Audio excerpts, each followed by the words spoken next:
సుబ్బు గారు చెప్పండి, అసలు రిట్ పిటిషన్ వేయడానికి వచ్చారు కదా, ఏమైంది అసలు? మీరు చూస్తూనే ఉన్నారు కదా, ఎవరైతే పంజాగుట్ట సిఐ ఉన్నారో ఆయన అత్యుత్సాహం ప్రవర్తించడం, అదేవిధంగా దేశంలో కని విని ఎరుగని విధంగా న్యాయవాదులపైన న్యాయ వ్యవస్థ పైన ఆయన దాడి చేసిండు, ప్రత్యక్షంగా దాడి చేసిండు. ఆయన ప్రెజరైజ్ చేస్తూ ఆయన నిర్బంధిస్తూ చుట్టూరు పోలీసులందరినీ పెట్టి కావాలని నా వ్యక్తిగత గౌరవానికి భంగం కలిగించిండు. నేను నీతిగా నిజాయితీగా ఉన్నందుకు ఈరోజు నా కెరీర్ అంతటి కూడా ఒక తాగుబోతు ముద్ర వేసి నా జీవితాన్ని కొలాప్స్ చేయాలని చూశారు. కాబట్టి అలవాట్లేదా సుబ్బు గారు? నాకు లేదండి, నేను చెప్తున్నా కదా. అక్కడ పాజిటివ్ ఎలా వచ్చింది? పాజిటివ్ రాలేదు కదా. మీరు అంటే ఎంత వస్తే పాజిటివ్ మీరే చెప్పండి, ఎంత వస్తే పాజిటివ్? పాజిటివ్ వచ్చింది అన్నారు, ఎంత పాజిటివ్? పాజిటివ్ మీకు ఎంత పర్సెంట్? మీ అసలు పాజిటివ్ అంటే ఎంత? బేసిక్ గా మీకు ఎంత పర్సెంట్? నాకు 27% వచ్చింది. వాళ్ళే కాఫీ ఇచ్చారు, ఈ మాట అడగండి వాళ్ళని. కాఫీ ఇచ్చిన తర్వాత వాళ్ళ వ్యక్తిత్వం మారిపోయింది. సాధారణంగా కాఫీ తాగినా, రేగి పళ్ళు తిన్నా, కూల్ డ్రింక్స్ తాగినా 30% వరకు వస్తుంది. సో కాబట్టి దయచేసి దీన్ని డైవర్షన్ చేసే విధంగా ఇలా మాట్లాడడం జరిగింది. ఇదంతా కూడా తప్పుడు అలిగేషన్స్. ఎవరైతే మంగ్లీ గారు నా మీద చేస్తున్నటువంటి అలిగేషన్స్ ఉన్నాయో అవన్నీ తప్పుడు అలిగేషన్స్. ఆధారాలు చూపించమనండి.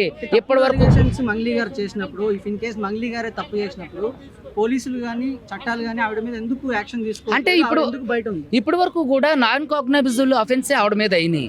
సో బాధితులందరూ కూడా 62 కేసులు ఫైల్ చేయడం జరిగిందని నేను కూడా మీ మీడియాలోనే చూస్తున్నా. సో వస్తుంది ఇప్పుడు రిట్ పిటిషన్ వేసిన తర్వాత అందరి సినిమా బయటకు వస్తుంది. అందరూ కూడా కోర్టుకు రావాల్సిందే, సమాధానం చెప్పాల్సిందే. ఈ రిట్ పిటిషన్ వీళ్ళందరికీ ఒక పెద్ద చెంపపెట్టులా ఉంటుంది. భవిష్యత్తులో న్యాయవాదిని టచ్ చేస్తే ఏ విధంగా ఉంటుందో మా న్యాయవాద మిత్రులందరూ కలిసి మేము పోరాటం చేస్తాం. ఎలా ఉంటుంది చెప్తాం. భయపెడుతున్నారు మీరు ఇలా చేస్తే మాత్రం ఇది చాలా కష్టం. మీరు హైప్ కావడానికి ఇట్లా మాట్లాడొద్దు, అర్థమైందా? ఎవరిని భయపెడతారు?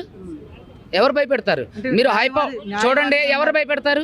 న్యాయవాది సంఘం జోలికి వస్తే అంటే ఏం చేస్తామంటే న్యాయవాదులకు బ్రీత్ అనలైజ్ టెస్ట్ చేస్తే జాగ్రత్తగా మాట్లాడండి. దయచేసి మీడియా అంటే నాకు చాలా గౌరవం.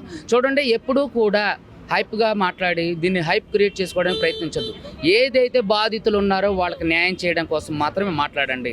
ఇది తప్పు. హైప్ కావటం. బాధితులు రోడ్డు మీద ఉన్నారండి, వాళ్ళు కనీసం తినడానికి తిండి లేదు. 5 రోజుల నుంచి రోడ్డు మీద పడుకొని ఉన్నారు. ఆడవాళ్ళు అప్ అండ్ డౌన్ చేస్తున్నారు. అరే వాళ్ళు 5 లక్షలు, 3 లక్షలు, 2 లక్షలు, 10 లక్షలు ఇట్లా వాళ్ళ జీవితంలో పోగేసుకున్నదంతా కూడా వీళ్ళకి కట్టారు. ఇందులో బాధితులు నెత్తేనోరే కొట్టుకుంటున్నారు. నేను ఆధారాలు కూడా ఇచ్చాను. ఆవిడ నాకు ఫోన్ చేసి ఆవిడకి ఎటువంటి సంబంధం లేకపోతే ఆవిడ ఎందుకు నాకు సెటిల్మెంట్కి పిలుస్తుంది? ఆవిడ ఎందుకు నాకు 100 సార్లు డైరెక్ట్ గానే నన్ను అప్రోచ్ అయింది. డైరెక్ట్ గానే వాళ్ళ నాగేశ్వరరావు గారితో ఫస్ట్ నేను మాట్లాడడానికి ప్రయత్నం చేసినప్పుడు చాలా అరగంటగా మాట్లాడితే నేను వదిలేస్తే తర్వాత ఆవిడే నాకు వాళ్ళ లాయర్ గారి ద్వారా అప్రోచ్ అయ్యి సెటిల్మెంట్ చేసింది. మీరందరూ కొడగండ్ల గారి ఇంటర్వ్యూ చూడండి.